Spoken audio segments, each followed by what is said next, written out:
Your life as the world's first trillionaire. The call comes at 3:47 a.m. Not from your assistant, not from your CFO, from a number that doesn't exist in any contact list on any phone in any country.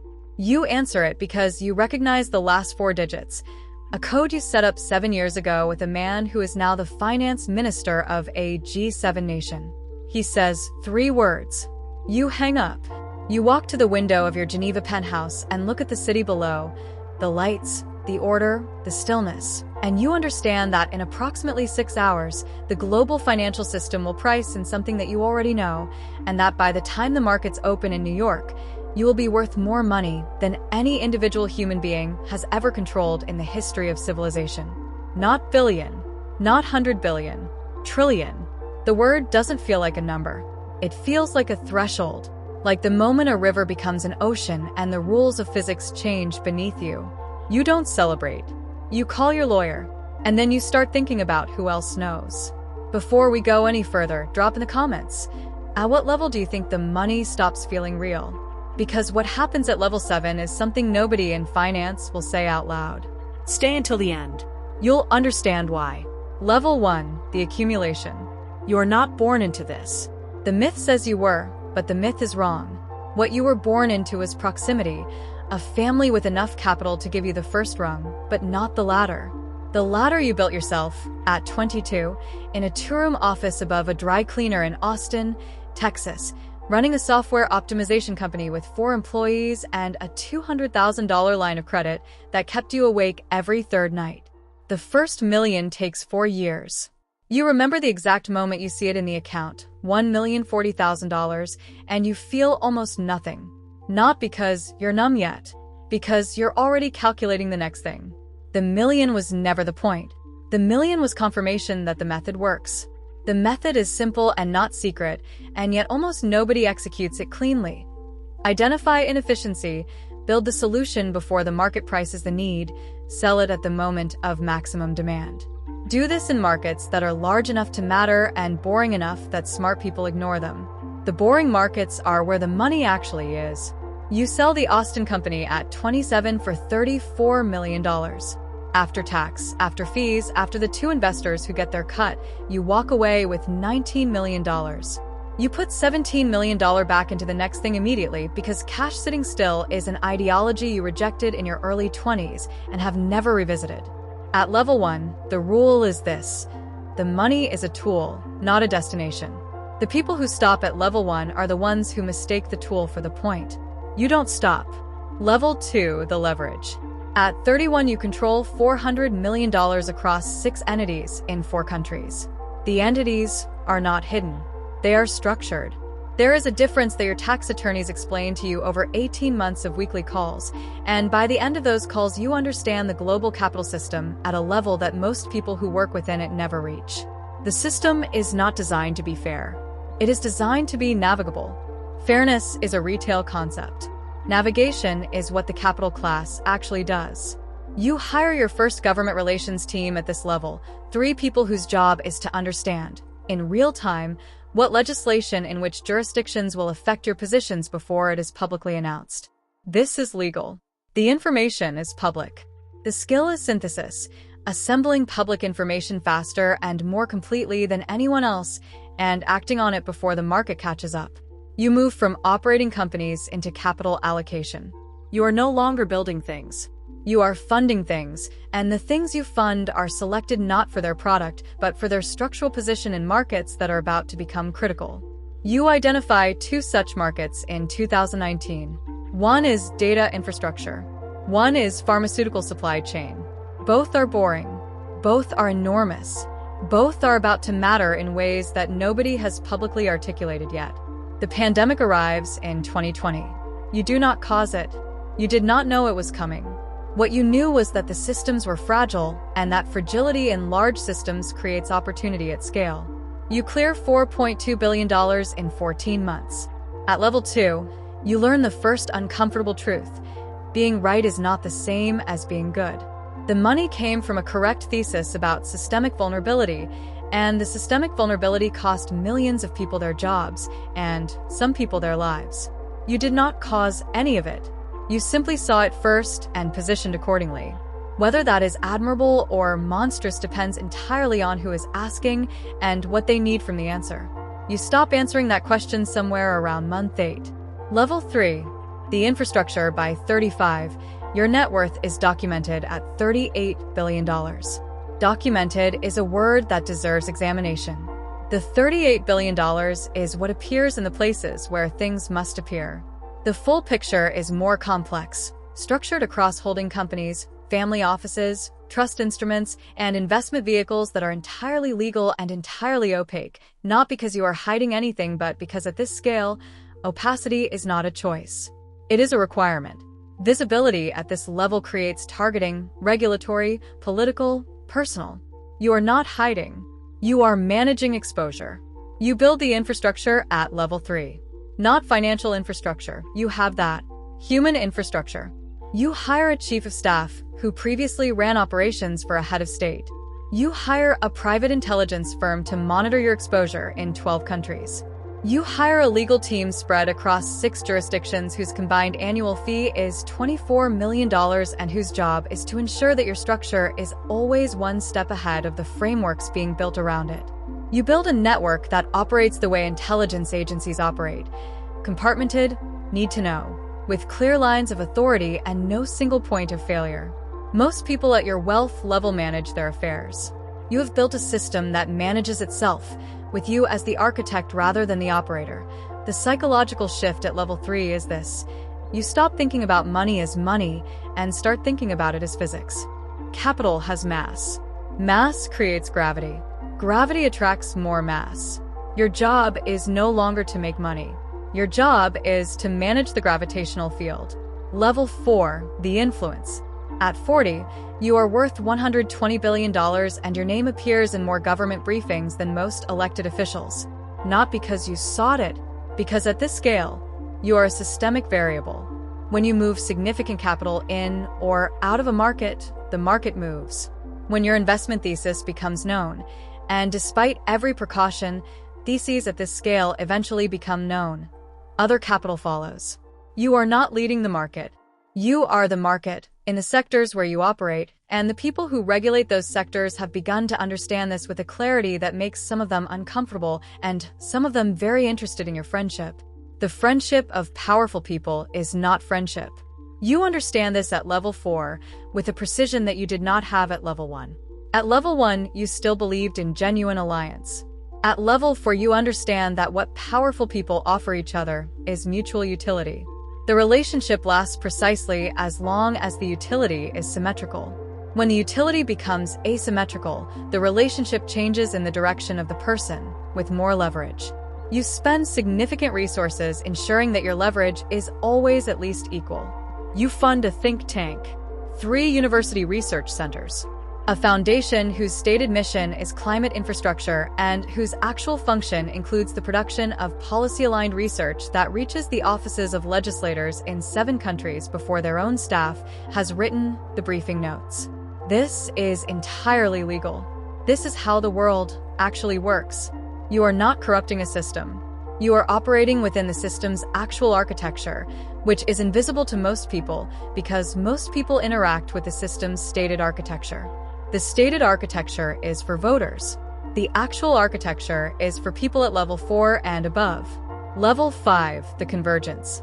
Your net worth crosses $300 billion in a single quarter when 3 positions converge simultaneously: AI infrastructure, rare earth mineral rights, and a sovereign debt restructuring in a country whose name you will not say publicly, and the number becomes difficult to hold in the mind as a real thing.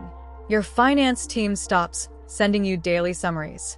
The daily movements are too large to be meaningful as daily numbers.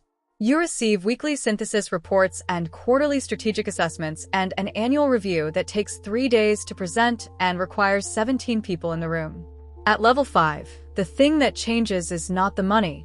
It is the weight of the attention. You are now the subject of government investigations in 3 jurisdictions, not because you have done anything illegal, but because your existence as a systemic variable has become politically inconvenient to 3 different governments simultaneously and governments. When something is politically inconvenient, investigate it. You spend $340 million in 4 years on legal defense across the 3 investigations. All 3 close without charges. The $340 million is not a cost. It is a tuition payment for the lesson that at this level, the law is not a constraint. It is a terrain. You navigate it the way you navigated the boring markets at level 1, by understanding it more completely than the people nominally in charge of it. You have not broken anything. You have simply read the map more carefully than anyone else in the room. The isolation begins at level 5. Not social isolation, you attend events, you have a family that exists in the documented record, and also in genuine love. You have relationships that are real. The isolation is epistemological. There are things you know about markets, about systems, about the actual architecture of global capital that you cannot say to anyone who is not inside a very specific circle. The circle is small. You can count its members on one hand and not use all the fingers. Level 6, the asymmetry. $600 billion. The number is published by a financial magazine that hires 3 teams of analysts to calculate it and still gets it wrong by approximately $80 billion in either direction. You know this because you have seen the actual number. At level 6, you stop being a person in the conventional sense and become a position. Not a political position, something more fundamental. You are a node in the global financial system through which significant value flows continuously, and the system has adapted around your existence the way a river adapts around a large rock. The adaptation is invisible to people standing far enough away. Up close, it is structural. 3 central banks have contingency frameworks for scenarios involving significant movement of your capital positions. You know this because the frameworks were shared with you through channels that are not publicly acknowledged. The sharing was not a courtesy. It was a request for coordination.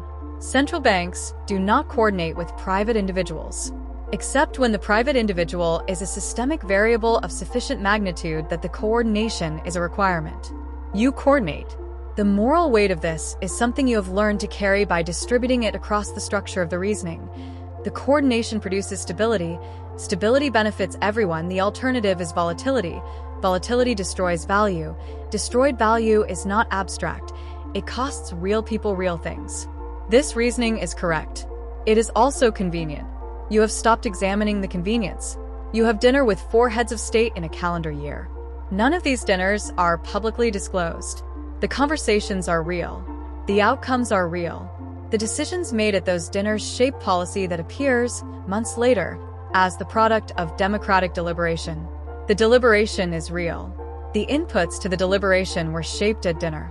Level 7, the architecture. You are worth $850 billion, and your name is mentioned less than it was when you were worth $38 billion. This is intentional. The architecture of invisibility is the primary project of Level 7. Not because you are hiding. Your existence is documented. Your holdings are reported where reporting is required. Your taxes are filed in jurisdictions that have tax treaties with jurisdictions that have tax treaties, but because visibility at this level is operational risk. The people who become symbols become targets. The people who become targets become constrained. Constraint is the one direction you have never been willing to travel. Your personal security budget is $180 million annually. Your communications infrastructure is entirely separate from any public network. Your travel is coordinated through a logistics operation that employs 43 people and has never appeared in any public record. You have residences in 7 countries, none of which are your primary residence for tax purposes, all of which are your primary residence for different purposes on different days of the year. There are people whose job is to track wealth at your level: journalists, regulatory agencies, academic researchers, sovereign wealth fund analysts. Some of them are very good. The best of them have a partial picture that is accurate as far as it goes. The picture does not go far enough to capture the full architecture, and by design, it never will. At level 7, you realize something that restructures everything that came before. You are not managing wealth. You are managing a civilization-scale allocation of resources, and the people nominally in charge of civilization-scale resource allocation, governments, international institutions, regulatory bodies, are managing a fraction of what you manage, with less information, less speed, and less structural sophistication. This is not a boast. It is an observation that costs you sleep on the nights when you allow yourself to fully hold it. Level 8, the trillion.